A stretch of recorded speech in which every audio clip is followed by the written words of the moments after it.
السلام علیکم دوستانو، تاسو یو نوی بلاګ کې زر بیا هم ښه راغلاست وایم. انشاءالله چې تاسو ټول به روغ او جوړ وي او ژوند به مو هم په خیر روان وي. موږ هم الحمدلله ستاسې په دعاګانو ټول روغ او جوړ یو.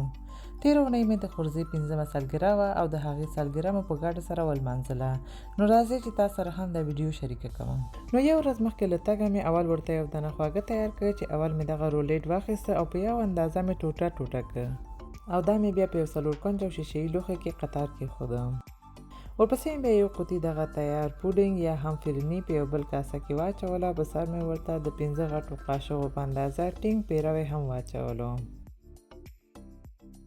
بیا مې 2 غټې قاشقې په اندازه د ام پیورې یا هم حل شوی ام نه ام پکې واچولو او بیا مې یوې قاشقې سره لږ میکس کړ. ورپسې بیا دا یو بلې غټې کاسې ته واړولو ځکه چې دا لوښی وړوکی و او ښه صحیح پکې نه میکس کېده او بیا مې برقي میکسر سره میکس کړ چې دا ټول مواد ښه سره ګډ شي. دا مواد چې ښه سره ګډ شول دا مې بیا د رولېټ په سر واچولو او ښه صحیح مې پرې هوار کړ.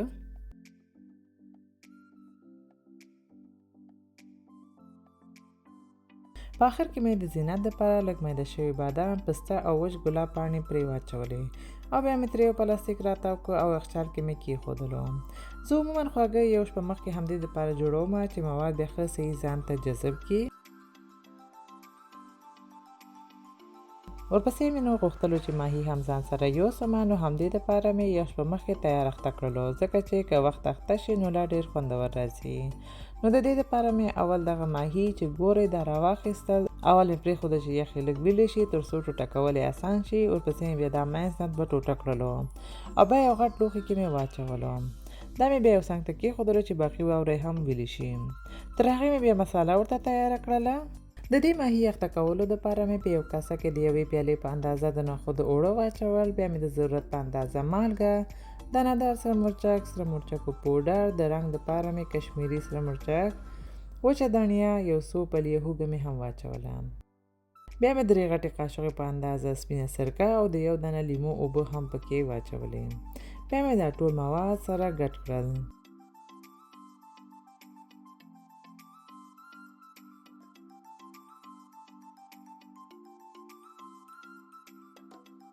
مساله چې ښه صحیح ګډه شوه بیا مې ماهي هم پکې ور اضافه کړ او په دې مسالو کې مې ښه صحیح پټ کړل تر څو ښه صحیح اخته شي او ټولو ته مساله سم ورسیږي.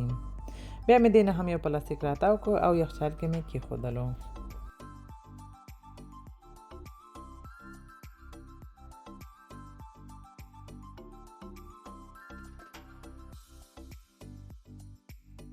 د سالګرې په ورځ چې سهار له خوبه راپاڅېدم او د کور کارونه چې خلاص شول بیا مې اول دا تحفه ورته اماده کړله ځکه چې وروسته بیا په وارخطایي کې سم جوړیږي هم نه او کله کله بیخي دا پیک کول یې پاتې شي نو مجبوراً بیا په یو ګفټ بیگ کې واچول شي. دا کوم شیان مې چې اخیستي وو دا مې زر زر سره راتاو کړل او بیا مې پلاستیک کې هم ترې راتاو کړ او بیا مې تیار جوړ کړ او یو څنګ ته مې کېښودلو. نه مې بیا بیخي زړه جم شو. بیا نو د هفتې ورځ وه نو لاړم چې د کور دپاره سودا هم واخلم. چې بیرته راغلم نو ماشومان مې هم تیار کړل او په آخر کې مې د ماهي سره کولو ته شروع وکړله.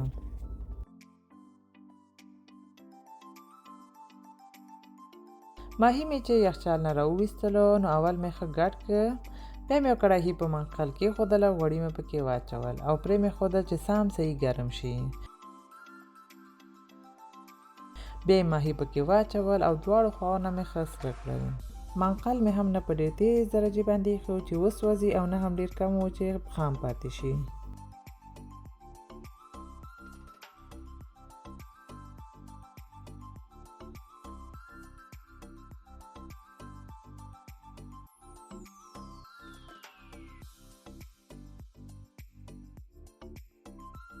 ماهي چې دغسې سره شول بیا مې وویستل او په یو لوښي کې مې د کاغذ په سر کېښودل چې د اضافي غوړي ځان ته جذب کړي.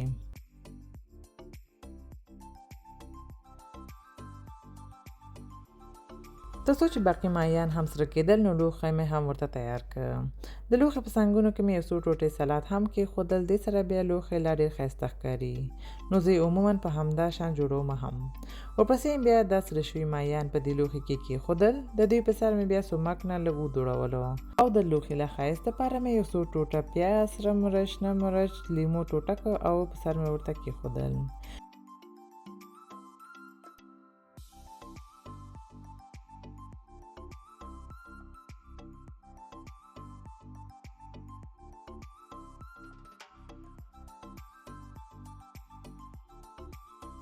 دا ټول شیان چې تیار شول موږ هم آماده شو بیا نو لاړو خورکره مې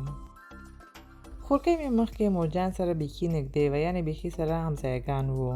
نو ډېر به هغې کرم تلو اوس مې مور کور هغې ځینې تللی دي نو دومره ډېر نه ځو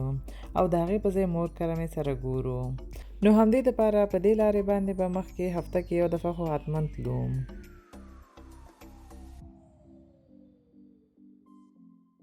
هلته چې لاړو نو خورکۍ مې یو څه ناڅه کارونه خلاص کړي وو او یو څه ناڅه یې پاتې وو نو ما ورسره په کارونو کې مرسته وکړله دا چې په کورنۍ کې د ډېرو پانی پوري ډېر خوښیږي نو هغې په دې ورځ باندې پانی پوري هم تیار کړ چې د پانی پوري فیلنګ دپاره یې په یو کاسه کې جوش شوي نخود پیاز رومیان جوش شوي کچالو چکني مالګه د املی چکني تور مرچ امچوره وچ اناناس سره مرچکو پوډر او دانه‌دار سره مرچکې واچول او بیا یې سره ګډ کړم فیلنګ چې تیار شو دا یې بیا څنګ ته کېښودلو او بیا یې اوبه ورته جوړې کړلې د پانی پوري یا هم ګولګپې اوبو دپاره یې چکني د املی چکني د پانی پوري مساله چې پاکټ کې ورسره تیار خرڅېږي هغه مالګه او اوبه واچول او بیا ښه سره ګډ کړل بیا یې پکې لږه سرکه د یو دانه لیمو اوبه هم پکې واچولې په آخر کې د دې دپاره چې ښه خوشبوداره راشي نو لږ تازه نعناع هم پکې میده کړه او واچو بیا یې نو فیلنګ او اوبه بیخي تیار شوې دا یې بیا څنګ ته کېښودلې پوري مو بیا وروسته سرې کړلې او ډیکوریشن یې هم تیار سهار نه آماده کړي وو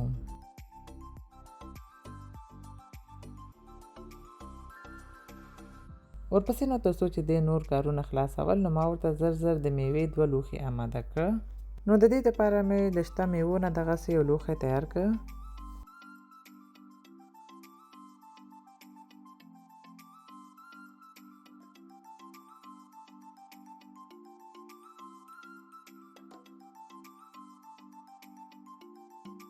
بعد له دې چې د میوې لوښي مې آماده کړلې بیا مې یو وړوکی سنیک لوښی هم ماشومانو ته آماده کړ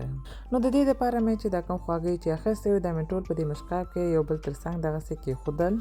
د دې دپاره چې بیا وروسته دا نور میلمانه راځي او هر څه آماده وي همدې دپاره مونږ هر څه تیار مخکې نه تیار کړل او یو څنګ ته مونږ کېښودل ځکه چې میلمانه چې راغلل نو بیا ورخطا نه شو او هر څه منظم او تیار وي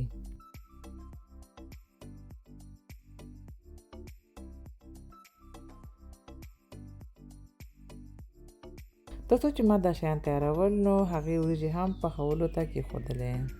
په آخر کې مو بیا پوري هم په وړیو کې سره کړل د پوري سره کولو وخت کې مو پام کولو چې وړي نه ډېر ګرم وي چې سرسوزه شي چې بیا وروسته بیرته پوچ کېږي او نه ډېر کم وي چې بیخي کلک پاتې شي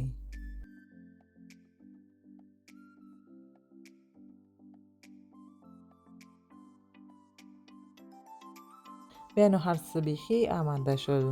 روش هم اندرور ته راوړی و او وریجې هم ښه څه دم نیولې وه بیا مو هر څه په لوښو کې وویستل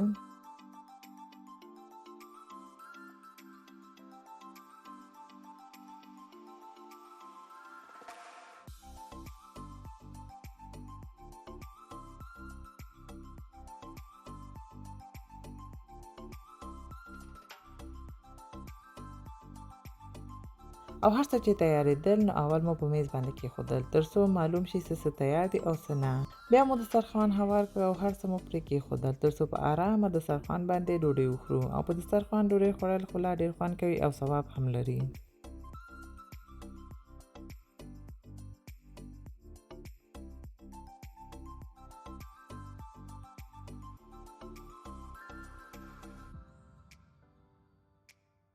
ډوډۍ نه بعد بیا د کیک آخري کارونه هم خلاص کړل تاسې هم لیدلی شئ چې څومره ښایسته کیک یې جوړ کړی و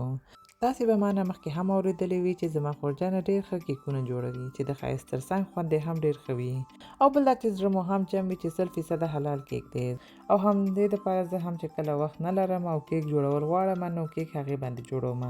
د کیکونو باره کې فقط هغې باندې اعتبار کولی شم چې زما په زړه یې جوړولی شي بیا نو د کیک ماتولو دپاره مو هر څه په میز باندې تیار کېښودل او ډالۍ مو هم یو څنګ ته ورته کېښودلې بیا نو خورځې مې خپل کیک مات کړ چې د ماشومانو تر څنګ زموږ هم ډېر ساعت تېر شو او همدې سره زموږ دا محفل هم پای ته ورسېده نو دوستانو هیله ده چې تیر ولاګونو په څیر دا ولاګ مو هم خوښه شوی وي که مو خوښه شوی وي خپل نظر را سره کامنټ کې شریک کړئ که زما چینل مو تر اوسه سبسکرایب کړی نه وي سبسکرایب هم کړئ او دا ویډیو خپل دوستانو سره هم شریک کړئ په ځان ډېر خیال وساتئ ښه وخت ولرئ الله پامان